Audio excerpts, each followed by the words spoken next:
প্রকৃতি কি আজ রাজনীতির দাবার ঘুঁটি?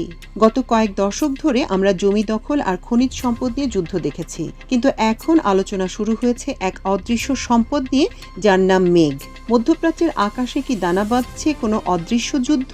ইরাকের সামাজিক যোগাযোগ মাধ্যমে এখন একটি দাবি দাবানলের মতো ছড়িয়ে পড়ছে, মার্কিন যুক্তরাষ্ট্র নাকি মধ্যপ্রাচ্যের মেঘ চুরি করছে।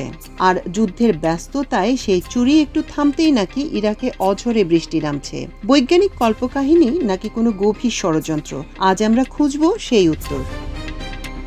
ঘটনার সূত্রপাত এক সপ্তাহ আগে আল রাশিদ টিভিকে দেয়া এক সাক্ষাৎকারে ইরাকের সংসদ সদস্য আবদুল্লাহ আল খাইকানি এক বিস্ফোরক দাবি করেন। তার মতে, প্রতিবেশী তুরস্ক ও ইরান দীর্ঘদিন ধরেই অভিযোগ করে আসছে যে মার্কিন যুক্তরাষ্ট্র উন্নত বিমান প্রযুক্তি ব্যবহার করে মেঘ ভেঙে ফেলছে অথবা চুরি করছে।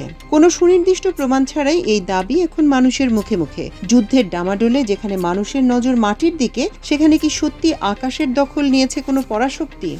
রাজনীতিবিদেরা যখন ষড়যন্ত্রের গন্ধ পাচ্ছেন, বিজ্ঞানীরা তখন হেসেই উড়িয়ে দিচ্ছেন এই দাবি। আধুনিক বিজ্ঞানের মতে এমন কোনো প্রযুক্তি মানুষের হাতে নেই যা দিয়ে আকাশ থেকে মেঘ চুরি করে অন্য দেশে নিয়ে যাওয়া সম্ভব। ইরাকের আবহাওয়া দপ্তরের মুখপাত্র আমের আল জাবিরি এই দাবিকে সরাসরি অযৌক্তিক বলে প্রত্যাখ্যান করেছেন। আবহাওয়া দপ্তরের বক্তব্য, 2026 সালে যে বৃষ্টিপূর্ণ হবে তার পূর্বাভাস দেওয়া হয়েছিল গত বছর সেপ্টেম্বরে। যুদ্ধের তারিখ 28 ফেব্রুয়ারি, যুদ্ধ শুরু হওয়ার অনেক আগেই এই বৃষ্টির সম্ভাবনা নিশ্চিত ছিল। অর্থাৎ বৃষ্টির সাথে যুদ্ধের ব্যস্ততার কোনো বৈজ্ঞানিক সম্পর্ক নেই, এটি নেহায়েতই প্রকৃতির স্বাভাবিক চক্র। তবে এই ব্যাখ্যা কি সাধারণ মানুষকে শান্ত করতে পারছে? আল খাইকানি তার দাবিতে অটল ছিলেন, কিন্তু কেন এই ধরনের দাবি বারবার সামনে আসে? বিশেষজ্ঞরা মনে করেন এটি এক ধরনের ইনফরমেশন ওয়ারফেয়ার। মধ্যপ্রাচ্যের মানুষের মনে দীর্ঘদিনের যে অবিশ্বাস আর ভীতি রয়েছে, তাকে পুঁজি করেই এ ধরনের মেঘ চুরির গল্প ছড়ানো হয়।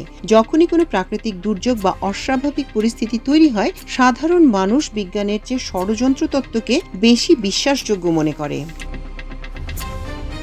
বিজ্ঞান বলছে মেঘ চুরি অসম্ভব, কিন্তু রাজনীতি বলছে অবিশ্বাসের মেঘ ঘনীভূত হচ্ছে।